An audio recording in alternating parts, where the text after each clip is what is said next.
আসসালামু আলাইকুম ওয়া রাহমাতুল্লাহি ওয়া বারাকাতুহু। সম্মানিত ভাই এবং বোনেরা, আপনারা সকলেই কেমন আছেন? মহান আল্লাহ পাক রব্বুল আলামিনের অশেষ দয়ায় এবং আপনাদের সকলের নেক দোয়ায় আমি হাফেজ মাওলানা মুফতি আবুল কাসেম হামিদি আলহামদুলিল্লাহ ভালো আছি।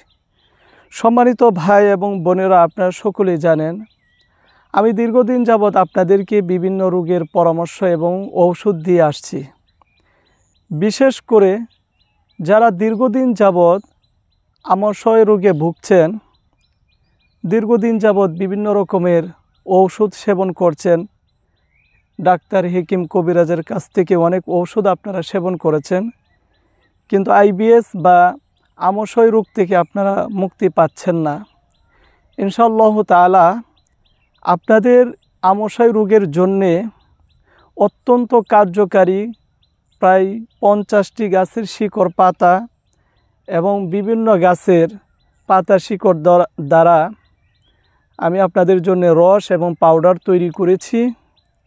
আমাদের নিয়মে আপনারা যদি সেবন করতে পারেন, ইনশাআল্লাহ তাআলা আপনারা আমাশয় রোগ থেকে চিরমুক্তি লাভ করতে পারবেন।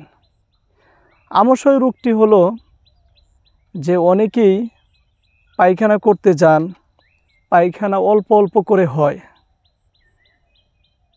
বারবার পায়খানা ধরে দীর্ঘ সময় ধরে আপনারা পায়খানা বা টয়লেটে গিয়ে বসে থাকেন, কিন্তু আপনার পায়খানা হয় না, পায়খানা অল্প অল্প হয়।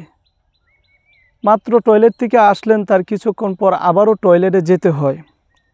আবার অনেক সময় পায়খানায় বসলে পায়খানার রাস্তা দিয়ে বিজলের মতো আসে, পিছলা পিছলা বিজল আসে। আবার অনেকের পায়খানা রাস্তা দিয়ে বিজলের সাথে রক্ত আসতে পারে। পেট ব্যথা করে, হাত পা জ্বালা যন্ত্রণা করে, মাথা ঝিমঝিম করে, বমি বমি ভাব, এরকম সমস্যা দেখা দিতে পারে। বিশেষ করে কোনো খাবার খেলে খাবারের সাথে সাথেই টয়লেটে যেতে হয়, বারবার টয়লেটে যেতে হয়, পেশাব কম আসে। এই সমস্ত লক্ষণগুলো দেখা দিলে তখনই বুঝতে হবে যে আপনি আমাশয় রোগে ভুগছেন।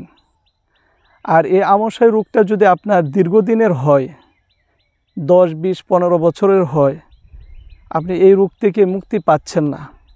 ইনশাআল্লাহ তাআলা আমি আপনাদের জন্য যেই গাছন্ত ঔষধ নিয়ে এসেছি, এই ঔষধ আপনারা আমাদের নিয়ম অনুযায়ী সেবন করলে ইনশাআল্লাহ আপনি এই রোগ থেকে, এই কঠিন রোগ থেকে চিরমুক্তি লাভ করতে পারবেন।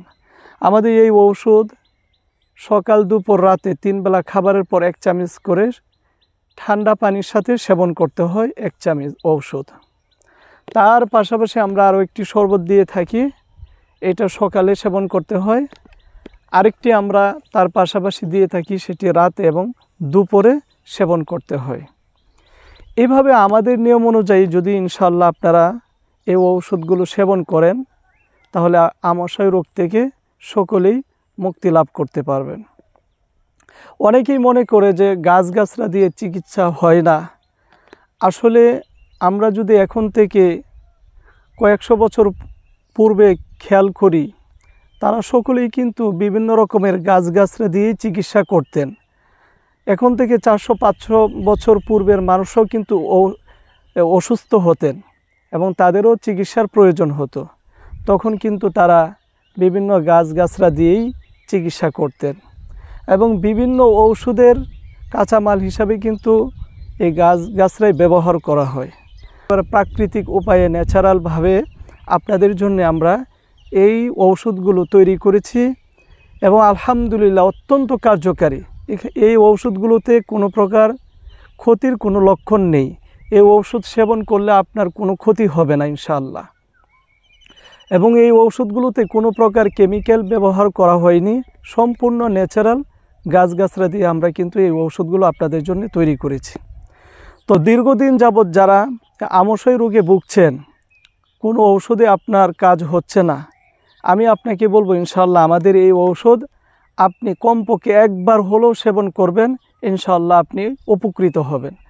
আমাদের সাথে যোগাযোগ করতে হলে ফোন করুন 019659479 7274। এই নাম্বারে হোয়াটসঅ্যাপ ইমো খোলা রয়েছে। আপনারা বাংলাদেশ এবং বাংলাদেশের বাহির থেকে প্রবাস থেকেও আপনারা আমাদের সাথে অনলাইনের মাধ্যমে হোয়াটসঅ্যাপে অথবা ইমোতে আমাদের সাথে যোগাযোগ করতে পারেন। এই ওষুধগুলো সারা বাংলাদেশে অনলাইনের মাধ্যমে কুরিয়ারের মাধ্যমে সারা বাংলাদেশে হোম ডেলিভারি দিয়ে থাকি। আপনি চাইলে ঘরে বসেই এই ওষুধগুলো আপনারা সংগ্রহ করতে পারেন। সামান্য হাদিয়ার মাধ্যমেই কিন্তু আমরা এই ওষুধগুলো আপনাদের হাতে পৌঁছে দিচ্ছি ইনশাআল্লাহ। তো যারা দীর্ঘদিন যাবৎ আমশয় রোগ নিয়ে খুবই দুশ্চিন্তার মধ্যে রয়েছেন এবং অনেক কষ্ট করছেন, তো ইনশাআল্লাহ আপনারা সকলে আমাদের সাথে যোগাযোগ করবেন। আপনাদেরকে সর্বোচ্চ ভালো মানের এবং পরিষ্কার পরিচ্ছন্নতার সাথে আপনাদের জন্য এই ঔষধ আমরা তৈরি করেছি এবং আমরা যাদেরকে দিয়েছি আলহামদুলিল্লাহ তারা আমাদেরকে জানিয়েছেন তারা সকলেই সুস্থ হয়েছেন। তো সকলেই আমাদের জন্য দোয়া করবেন, আপনাদের খেদমত করতে পারি, আপনাদের সেবা করতে পারি। আল্লাহ তাআলা আপনাদের সবাইকে পরিপূর্ণ সুস্থতা দান করুন, আমিন। আজকের মতো এখান থেকেই বিদায় নিচ্ছি। ওয়া মা তাওফীকি ইল্লা বিল্লাহ।